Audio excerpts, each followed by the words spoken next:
One of the stories that scares me so much is the story of La Llorona. I listened to the Spanish spooky podcast and I was listening to a whole bunch of La Llorona stories. A whole bunch of people were telling their stories and I came across this one and it was pretty spooky. So the gentleman says that he lives in Mexico and he says that many years ago when he was dating his now wife, and he says that he was always staying past his curfew. We all normally do. So he says that one night he was trying to get home very fast and he cut through that cemetery, and he says he had cut through that cemetery hundreds of times. He had never heard anything. He had never seen anything. Everything was essentially pretty normal. He respected the area. He minded his own business and he would get his butt home. One night he is crossing through the cemetery and he says that he hears a ugly wail, like crying right in his ear. So he turns around immediately and of course there's nobody there. So low-key he's freaking out and he starts walking, like speed walking. And as he's speed walking, he hears this crying, this wailing, pretty much following him and chasing him. And as he turns around, at a distance, he sees La Llorona. He says that he is very dark complected and he knows that if he would have seen himself in the mirror, he would have been paper white. That was the last time that he ever cut through that cemetery. 2 days later, he goes and he proposes to his wife because he said that there was no way he was ever going to be just walking back and forth, and he never wanted to cut through that cemetery again. He says that he's even talked to his children and his grandchildren and let them know that if and when it is his time to go, that they better not bury him in that cemetery because he refuses to go back there. Like I mentioned, for some reason, the story of La Llorona just freaks me out, and I hope I never come across her, but I do wonder, where does her story originate from? I have heard La Llorona stories from Mexico, El Salvador, Brazil, Colombia, and I'm just like, where is she from? And what all these people are claiming to be La Llorona, is it really La Llorona? I don't want to find out, but let me know what y'all think. This is one of the scariest stories I've ever been told, and I have receipts. I have a video that accompanies this, and I will put it on the screen. To protect everyone's privacy, I'm going to use fake names in this story, but my very good friend told me this story in real time when it happened to her best friend's best friend. So here we go. It was the middle of October. There was a girl named Sally. Sally typically dog sat for this family, for the Robinsons. One weekend, the Robinsons were going out of town and they called up Sally and they said, hey, would you be able to watch the dogs this weekend? We're going to be out of town for 2 nights. You can bring a friend, stay at the house, enjoy yourself. She said, absolutely. Sally called up her friend Carla and said, hey, do you want to come house sit with me this weekend and dog sit? I'll be staying at the Robinsons. Carla was unavailable, and so were a couple of their other friends. So Sally just figured, I'll dog sit by myself. So she went to the house and everything was business as usual. She hung out, she cooked dinner, watched a movie, and just after the movie, she was playing with the dogs and decided to take a video. If you want to sleep tonight, do not listen to this story because it is absolutely terrifying. This is one of the craziest stories that I have ever heard. So the person who sent me this story wanted to remain anonymous, so we are going to call her Katie. So Katie was an only child living with her mother and her grandmother since she was born. She was usually alone because her mom and grandmother worked. Her mother worked nights and her grandmother worked mornings. Well, around the time she's 6 years old, her mom ends up getting approved for this job that was far away, so they ended up having to move. Everything was fine for the first month that they lived in this house, and she loved this house because it had a basement and she would store her Legos down there. She would also store her dollhouses there, her books, her toys, everything, just so that she could play down there. Well, one night around 8 p.m., her bedtime was about 8:30. She went down there to play for the last half hour before she had to go to bed. Her mother was outside and her grandmother was outside having us as usual. She opens the door, she goes down there. Nothing had ever happened to her in the basement before, so she just felt normal. The more steps she took down there, the heavier it felt. She brushed it off and she just thought, okay, this is just nothing. I'm just overreacting. She then switches the light on. She sees all her toys scattered around the floor and she starts to play. About 10 minutes goes by and she starts to feel really cold, and she doesn't know why because she knows that the heater is on. Her mom always left the heater on. So she just kind of shivers and then she continues to play. And her toys are all scattered around her, and all of a sudden she hears this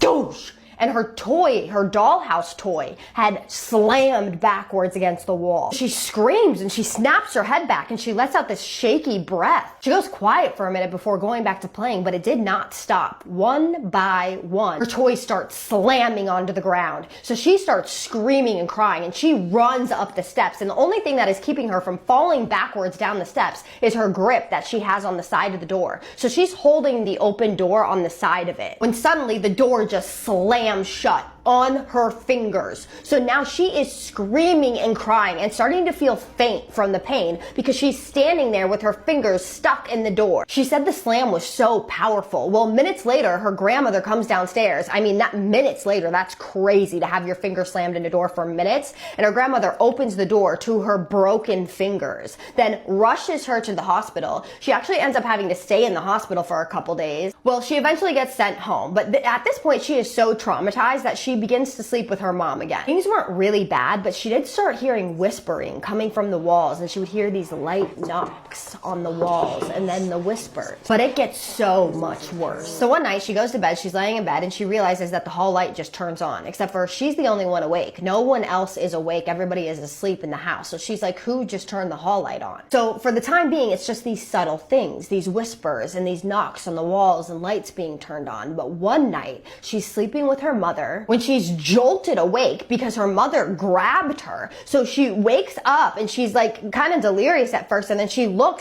sees her mom at the end of the bed. Her mom is clawing at the sheets as an invisible force is ripping her mom off of the bed, and she's screaming. So Katie jumps up out of bed and she runs over to the light and she turns on the light, and she sees her mom just fall to the floor. Her knees hit the floor first. Well, her mom is only 21 at the time because her mom had her at a really young age. So they're both scared. They're both kids basically at this point. And so they run into her grandmother's room. Her grandmother is 41 years old. And her grandmother is a very spiritual person. So she did not take this lightly at all. So she calls a priest, and a priest comes over to the house. And the first thing that he says is, there is a demon in your home. There's a demon in your home. And he starts chanting Bible verses and throwing holy water on the ground and on the walls. They had no idea that what was about to happen next would be utterly mind-blowing. So everything is normal. He's splashing water all over the place and nothing is happening. And then he gets to the basement stairs and he splashes holy water on the basement stairs, and they go up in flames. They don't sizzle. They go up in flames. She said that the sight was unreal. She could not believe what she was seeing, and neither could the priest. The house starts making this roaring and growling sound, and then the floor underneath them starts shaking. She said that she will never forget how petrified she was, that this event never leaves her mind, and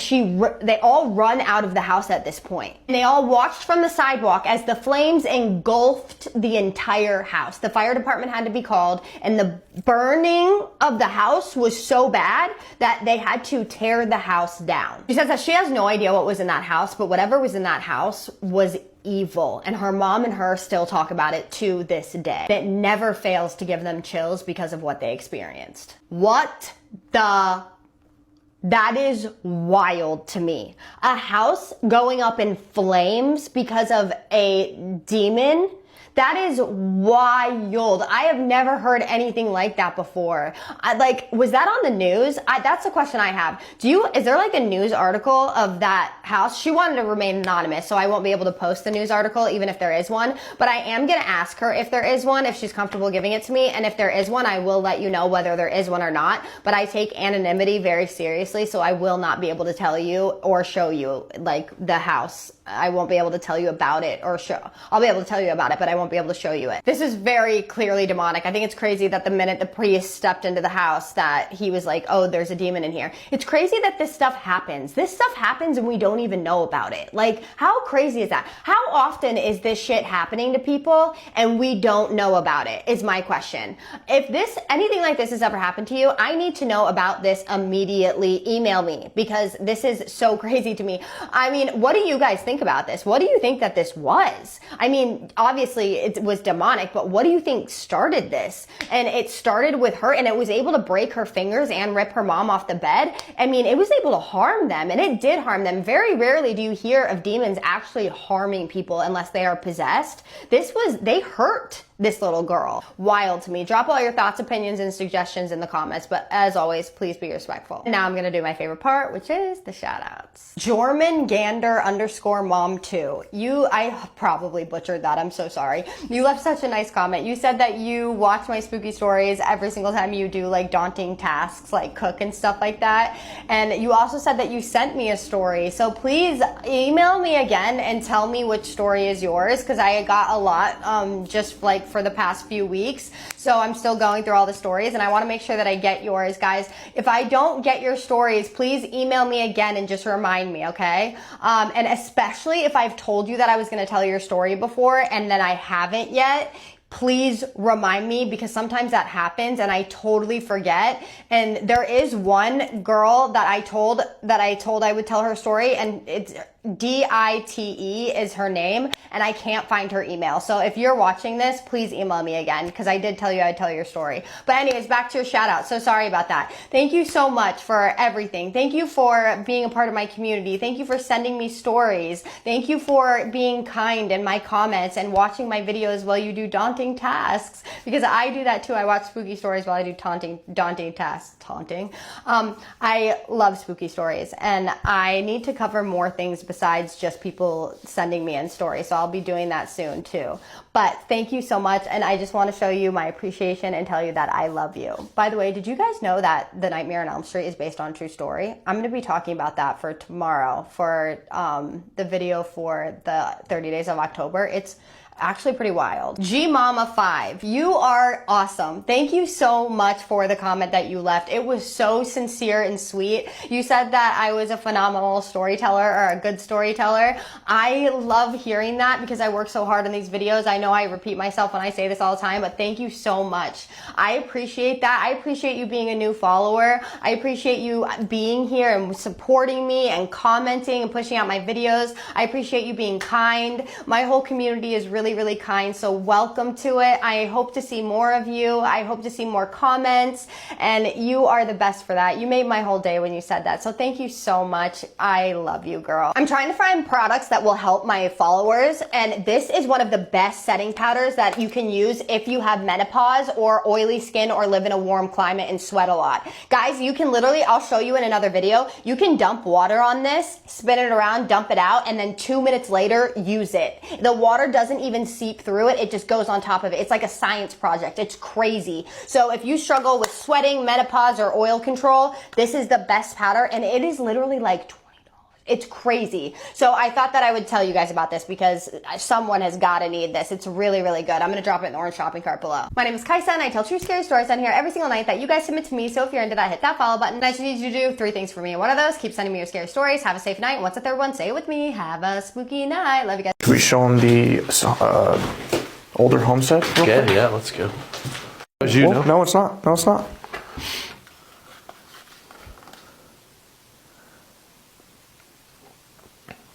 Was that you? Yeah, that's on either side. They went to both. Yeah. One of my favorite hobbies is reading scary stories on Reddit, so let's read some together. When I was about 14, my parents left me alone overnight for the first time. I grew up in a small farming community, so my parents really had nothing to worry about. They left and I decided to take an awesome bubble bath and paint my nails like all girls everywhere, obviously. While I was in the bath, I heard our back door open. I thought I was hearing things, and besides, I had locked all the doors per my mom's orders. But then I heard the kitchen floor squeaky spot. I didn't know what to do, so I just went under the bubbles and left my head out. I saw 2 shoes through the crack between the door and the floor. I could hear a person breathing. They stood there for about 30 seconds and then walked away. I heard the door slam, but I didn't move. I just stayed there until the water was freezing and cried. Then I got out, called my grandma, and checked the doors. The back door was unlocked and the lock hadn't been messed with or broken. Later that week, we learned that a man was breaking into farmhouses. Literally one of my worst fears, like anytime I'm taking a bath or a shower, I always feel like I hear somebody breaking into my house. I just moved into a basement suite. Every time I went out, I would lock the deadbolt, but not the door handle. But when I came home, a lot of the time the deadbolt would be unlocked and the door handle would be locked. At first, I thought I was just confused about which one I had locked, so I started paying more attention. It kept happening, and I realized someone must be going in when I went out. I assumed it was the landlady and was annoyed, but didn't say anything at first. Then one day I came home and found the wrong lock locked again. I went in pissed off and opened the fridge to get something to eat. There was a book in the fridge that I had never seen before. I collected old books, and this one was published in the early 1900s, which creeped me out completely because it was like it had been left for me. I finally called my landlady and asked if she was going into my apartment and told her what had happened. She freaked out, said the last person who lived there was a really creepy guy with a mental health and drug problems. She got all the locks changed that day, and it never happened again. So I guess the guy who lived there before was breaking into her apartment. He still had like a key. This happened to a friend of mine. It's a Sunday. She comes home to her apartment from running errands around 1 p.m. She was in med school at this time, so she pretty much parked herself at the kitchen table and studied for the next 5 to 6 hours. She's sitting there and looks up to see a dude casually stroll out of her bedroom. No other entrances. She's sitting by the front door. So he's been there the entire time she's been home. He pauses at the doorway to her kitchen between her and the door. She basically froze. Then her phone rang and kind of startled both of them. She ran to get the phone and he ran out the door. She moved and got an enormous dog. He was in her apartment the whole time. I used to live by myself in an apartment, and that was like my biggest fear. Every time I would come home, I would check my entire apartment before like I would allow myself to get comfortable, because I was always scared that there was like somebody like hiding under my bed or something. When I was younger, my dad was out of town and my mom let me have a few friends over. We lived right by a pretty busy highway, and over the years had quite a few people knock on our door for help. Like their car broke down, they were lost, accident, etc. While my mom was home with us, a man knocked saying he wanted to borrow the phone. My mother told him he could sit on the porch and use her cell phone. The man kept asking to come inside and asking if my dad was home. He eventually started trying to force his way inside. My mom slammed and locked the door, called 911, and put my friends and I into a closet. It took the police department 20 plus minutes to reach us. By that time, my mom had called our neighbor, and he came over with his shotgun and made the guy lay on the ground until the police arrived. Why do the police always be taking so long? My mom was kidnapped, blindfolded, taken to a dark place she still isn't sure was even a man-made structure, and then tied to a chair. The guy that took her kept talking to her the entire time. She has never told me details except that the man was crazy. After a while, she started talking to him, asking him questions, getting him to talk to her about less crazy stuff. She isn't sure how long this went on, just that it was a long time.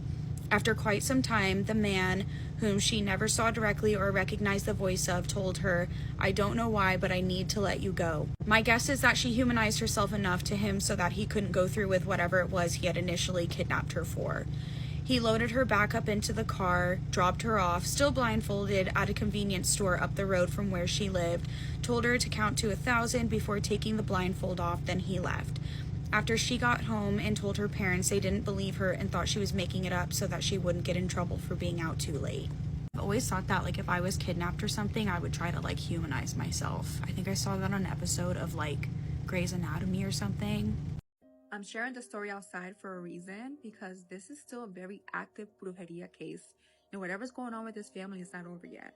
So if you're in your rooms or in your houses listening to the story, put on your AirPods or read the captions. Trust me, you do not want this in your personal space.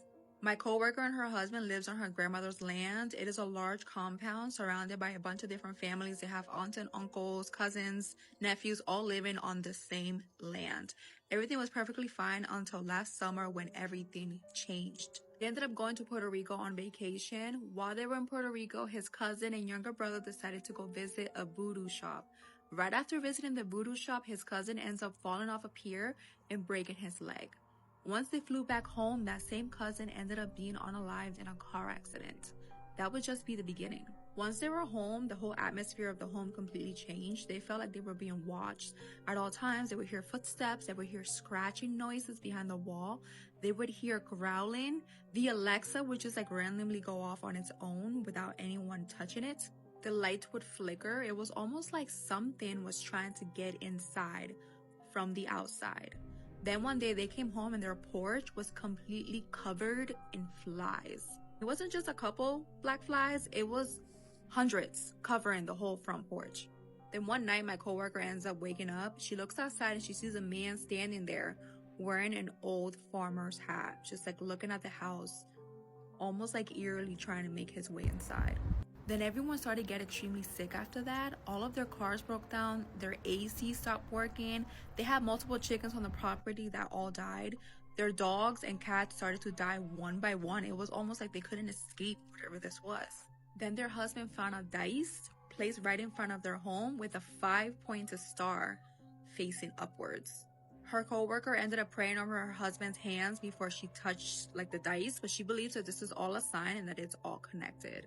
I 100% believe that them visiting that voodoo shop in Puerto Rico is what brought everything down upon the family, that they need some serious professional help. Like, they need to seek out the help of like a spiritual healer or like a curandera. They need a crazy amount of cleansing on not just the home, but like every single person in that house. The whole family is under serious spiritual attack, which is why I'm talking about it outside. But if you were in their situation, what would you do?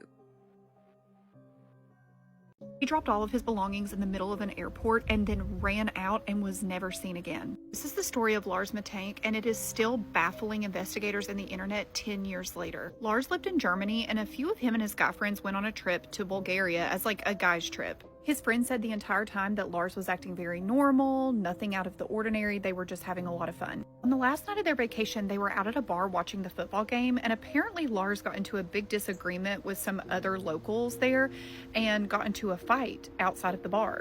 After this altercation, him and his friends went to a McDonald's. Apparently, Lars stayed outside of the McDonald's while his friends went inside, and when they came back out, he was nowhere to be found. He didn't show up at their hotel until the next morning, and he told them that he was attacked by 4 Russian men that were hired by the guys he had a disagreement with at the bar. His friends were baffled. They were like, "What are you talking about, dude?" But he had like an injured jaw, and he said his ear was hurting, so he did go to the hospital where he had a ruptured eardrum. The doctor prescribed him some antibiotics and told him he was not supposed to fly for 2 days. However, they were supposed to leave out the next morning. He told his friends that they just needed to go on and fly back to Germany and that he would stay for a couple of days until he could fly. His friends were like a little weird about this, but ultimately they ended up flying back to Germany and leaving Lars alone in Bulgaria.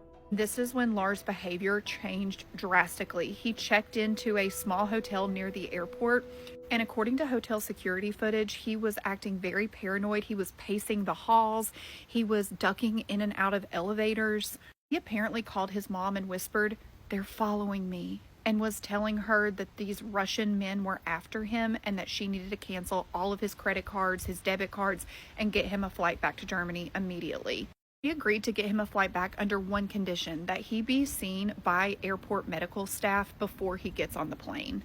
And this is where things get very odd. You can see Lars here walking into the airport. Things seem very normal. You can see him here walk into the medical area, and then a construction worker says that he just screams, "I don't want to die here," drops his luggage, drops his passport, his cell phone, everything, and just sprints out of the airport.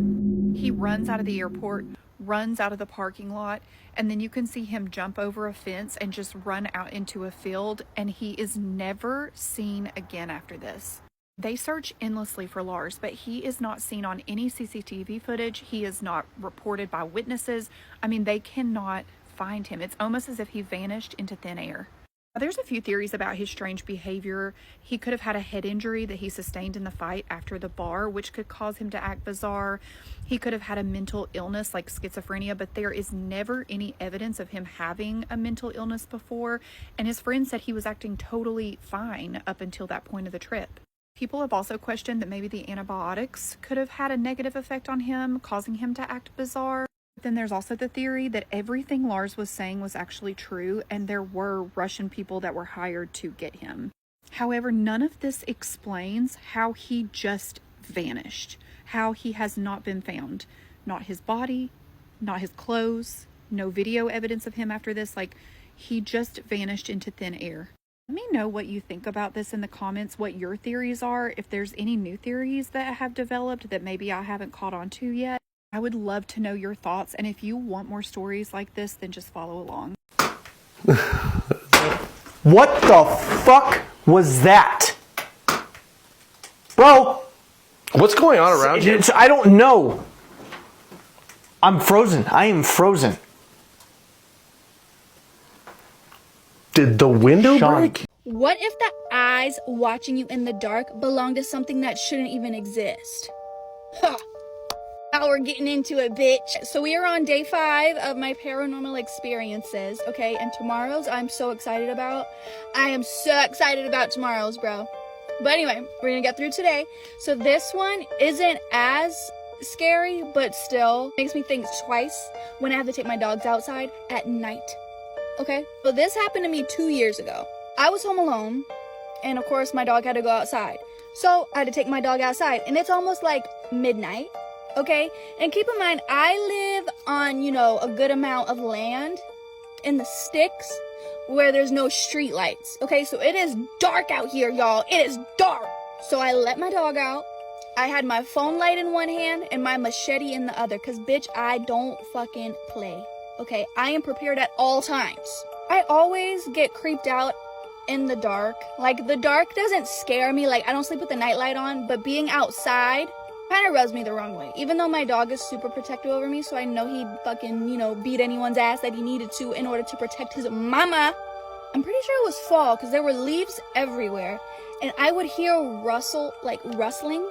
Every rustle sent chills down my spine. I just don't like that shit. I don't like being able to not see shit. So I'm walking around the yard with my dog, and he ends up somewhere. I don't know where. So I'm calling for him, and I'm walking towards the edge of my yard, and the grass is really tall there. So as I'm walking towards the tall grass, I suddenly spot a pair of glowing eyes. And I know what you're thinking. It's your dog. It's an animal. It's a coyote. No, it's not! The eyes were glowing white, okay? This was not my dog, okay? Dog's eyes with light, they shine green, not a glowing white. I'm talking like a ring light. Like, that's literally what it looked like. My breath caught in my fucking throat, bitch, because I did not know who those eyes belonged to. And I realized that these eyes were watching me, bitch, as if the creature they belonged to were savoring my fear, bitch. Time froze, and then in an instant, the eyes were gone. Okay, the feeling I had when I saw these eyes was not normal, okay? And I've been outside in the dark when I have seen animals' eyes, whether it be deer, a rabbit, a fox, a dog. It was not that, bitch. It was not. And it's not like when the eyes vanished, I didn't hear anything taking off in the leaves. Like, I heard nothing. The eyes just went away. And I whipped around because I was about to take my ass inside, and there my dog was waiting for me on the porch. Okay? So no, it was not him. This just freaks me out. When I walked up to the porch with my dog, his fur, like when dogs get, roughed up, that hair on the back of them was standing up, and he was staring right where I came from. Typically, if I let him out and he sees something, like whether it's a squirrel or whatnot, he'll chase after it. I mean, that motherfucker will chase after deer, but he did not fucking move. He didn't try to go after it, and he was staring in that fucking direction, bitch. I took both of our asses inside, bitch, slamming and locking every lock on that door behind us. And I could not fall asleep that night. And then I was hearing things outside. I was hearing it's so hard to explain. I was just hearing whooshing, whoosh, whoosh, outside my house. And it wasn't windy outside, okay? And I don't know, dude. The next morning, I had to take my dog outside, okay? And it's light. I'm not scared to go outside, obviously, but that image is in the back of my head. The feeling is still there. So me and my dog are outside, and we walk to that same fucking spot. Tell me why. My dog immediately began circling around that area, and he was whimpering. Whimpering almost as if he sensed something sinister there. I could just feel fear coming off of him. I've never heard him cry this way. He's broken literally 3 nails at one time, technically almost all of them at one time, but really broken 3 at one time, and the whimpering from that was nothing like the whimpering it was when he was circling around this fucking spot, okay, bitch? The hair on his back went up straight. My stomach dropped, okay? It's light as, the sun just rose, bitch. Smile, good morning. No smile, I'm scanning the area. Like, I can see in the grass, you know, like, there's nothing there. There's no holes there, nothing. And that looks like paw prints. And I don't want to get, like, too off, you know, off the rail with it. But it looked like paw prints, but not like any paw print I've ever seen. I know that sounds crazy. I don't know how to explain it.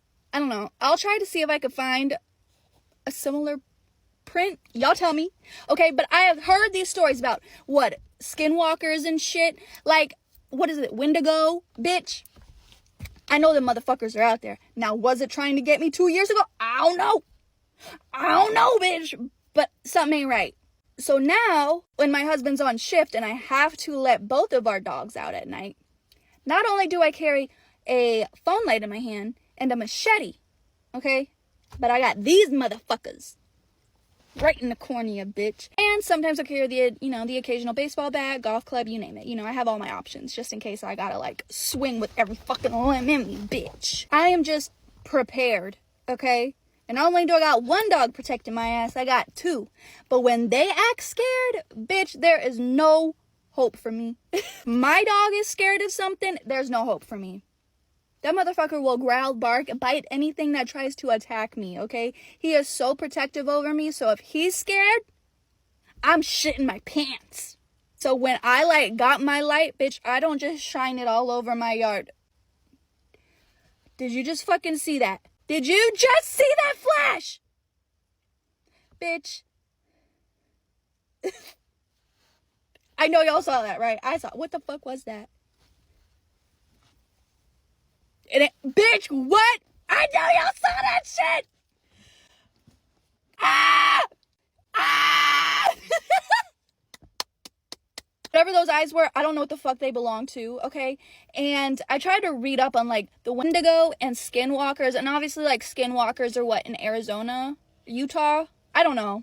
But I've read up on them, and I'm not saying it's them. But I ain't saying it's not. I haven't seen those eyes since, but I have seen multiple animals' eyes in the dark, and they did not fucking look like that, bitch. I don't know what it was, but it scared the shit out of me, and it scared the shit out of my dog. I'm so flustered because I know y'all saw what just happened on my camera. What the fuck was that? I'm getting off. This shit is hitting too close to home right now, okay? I have been well lately, okay? I have been well in my marriage. I have been well in life. And talking about this shit is stirring some shit up, bitch.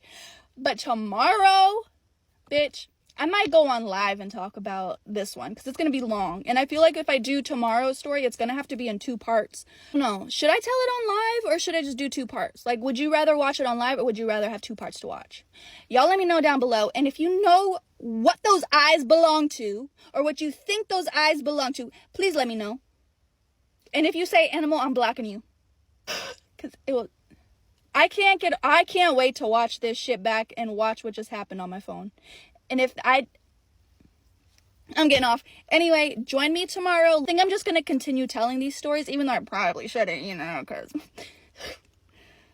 But, I don't know, I enjoy it. I enjoy telling my experiences. And not all of my paranormal experiences are scary, but I mean, it's something.